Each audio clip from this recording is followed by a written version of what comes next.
ಓಂ ಶಾಂತಿ.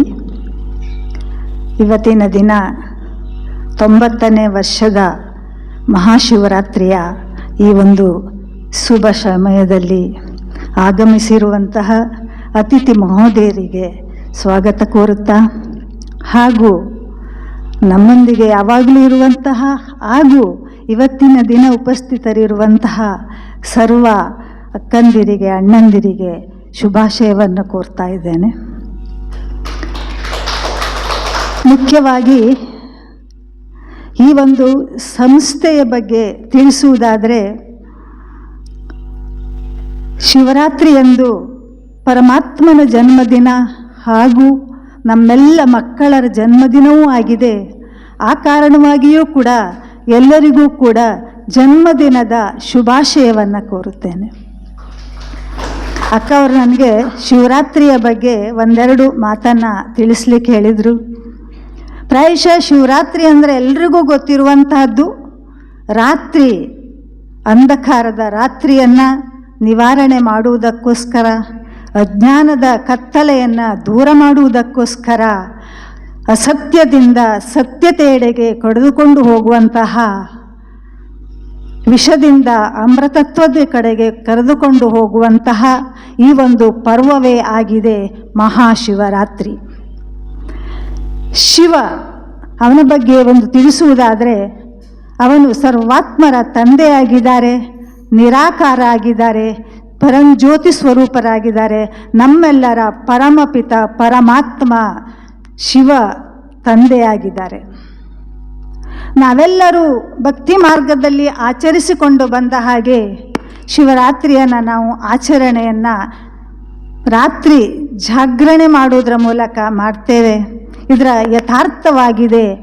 ಪರಂಜ್ಯೋತಿ ಪರಮಾತ್ಮನು ನಮ್ಮೆಲ್ಲರ ಆತ್ಮವನ್ನು ಜಾಗೃತಗೊಳಿಸಿ ಜ್ಯೋತಿಯನ್ನು ಬೆಳಗಿಸುವುದರ ಮೂಲಕ ತಾವೆಲ್ಲರೂ ಆತ್ಮಗಳಾಗಿದ್ದೀರಿ ಅಂತ ಹೇಳುವ ಜ್ಞಾನವನ್ನು ನೀಡುವುದರ ಮೂಲಕ ನಮ್ಮನ್ನು ಜಾಗೃತರನ್ನಾಗಿ ಮಾಡಿದ್ದಾರೆ.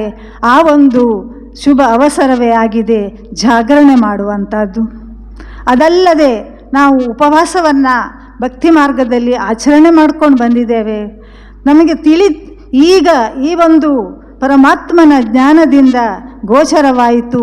ಉಪವಾಸ ಅಂದರೆ ಪರಮಾತ್ಮನ ಸದಾ ನೆನಪಿನಲ್ಲಿ ನಿವಾಸ ಮಾಡುವಂಥದ್ದು. ಸದಾ ಪರಮಾತ್ಮನನ್ನು ನಮ್ಮ ಸಾಥಿ ಸಂಗಾತಿಯನ್ನಾಗಿ ಮಾಡಿಕೊಳ್ಳುವಂಥದ್ದೇ ನಿಜ ಉಪವಾಸ ಅನ್ನುವ ಅರ್ಥ ನಮಗೆ ಗೊತ್ತಾಗಿದೆ. ಅದೇ ರೀತಿ ನಾವೆಲ್ಲರೂ ಕೂಡ ದೇವಸ್ಥಾನಕ್ಕೆ ಹೋಗಿ ಅಲ್ಲಿ ಬಿಲ್ವಪತ್ರೆಯನ್ನು ಏರಿಸ್ತೇವೆ, ಎಕ್ಕದ ಹೂವನ್ನು ಏರಿಸ್ತೇವೆ. ಎಕ್ಕದ ಹೂವು ಅರ್ಥಾತ್ ಅದು ಯಾರಿಗೂ ಒಂದು ಬೇಡದ ಒಂದು ಹೂವಾಗಿದೆ. ಅದೇ ರೀತಿ ನಮ್ಮಲ್ಲಿರುವಂತಹ ಪಂಚವಿಕಾರಗಳನ್ನು ನಿವಾರಣೆ ಮಾಡಿ ನಾವು ಪರಮಾತ್ಮನಿಗೆ ಸಮರ್ಪಿತರಾಗುವಂತಹ ಒಂದು ಮೂಲ ಸಂದೇಶವೇ ಆಗಿದೆ ಎಕ್ಕದ ಹೂವನ್ನು ಆಚರಣೆ ಮಾಡುವಂಥದ್ದು. ಅದೇ ರೀತಿ ಬಿಲ್ವಪತ್ರೆ ತ್ರಿದಳ ಆಗಿದೆ. ನಮ್ಮ ಮನ, ವಚನ, ಕರ್ಮದ ಮೂಲಕ ಪರಮಾತ್ಮನನ್ನು ನಮ್ಮ ಜೀವನದಲ್ಲಿ ಪರಮಾತ್ಮ ಹೇಳಿದ ಯಾವ ಧರ್ಮವನ್ನು, ಅವನು ಹೇಳಿದ ಏನು ತಿಳುವಳಿಕೆ ಇದೆ, ಜ್ಞಾನ ಇದೆ, ಅದನ್ನು ನಮ್ಮ ಜೀವನದಲ್ಲಿ ಧಾರಣೆ ಮಾಡಿಕೊಳ್ಳುವಂಥದ್ದೇ ಬಿಲ್ವಪತ್ರೆಯ ಸಂಕೇತ ಆಗಿದೆ. ನಮಗೆಲ್ಲ ಗೊತ್ತಿರುವಂತಹ ಶಿವನ ಒಂದು ಸಂಸಾರ ಹೇಗಿದೆ ಅಂದರೆ, ಶಿವನ ಅಥವಾ ಶಂಕರನ ಮೂರ್ತಿಯ ಕೊರಳಿನಲ್ಲಿ ಹಾವು, ಅವನ ಹೆಂಡತಿ ಪಾರ್ವತಿಯು ಸಿಂಹದ ಮೇಲೆ ಕುಳಿತಿದ್ದಾಳೆ. ಅವನ ಮಕ್ಕಳು ಗಣಪತಿಯ ವಾಹನ ಇಲಿ, ಸುಬ್ರಹ್ಮಣ್ಯನ ವಾಹನ ಆಗಿದೆ ಗರುಡ. ಎಲ್ಲವೂ ಕೂಡ ಪ್ರಾಣಿಗಳು ಪರಸ್ಪರ ವಿರೋಧಿಗಳಾಗಿದ್ದಾರೆ. ಅದೇ ರೀತಿ ಈ ಜಗತ್ತಿನಲ್ಲಿ ನಮ್ಮಲ್ಲಿರುವಂತಹ ಪಂಚವಿಕಾರಗಳು ನಮ್ಮ ವಿರೋಧಿಯಾಗಿದೆ. ಆದರೂ ಕೂಡ ನಾವು ಪರಮಾತ್ಮನ ನೆನಪಿನಲ್ಲಿರುತ್ತಾ, ಸ್ವಸ್ಥಿತಿಯಲ್ಲಿರುತ್ತಾ ನಾವು ಆ ಒಂದು ವಿರೋಧಿಗಳ ಮಧ್ಯವೂ ಕೂಡ ಮುಗುಳ್ನಗುತ್ತಾ ಇರುವಂತಹ ಸಾಂಕೇತಿಕವೇ ಆಗಿದೆ ಆ ಶಂಕರನ ಒಂದು ಸಂಸಾರ.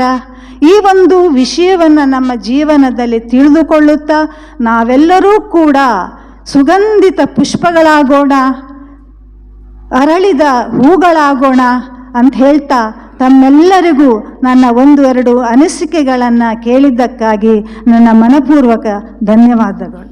ಓಂ ಶಾಂತಿ.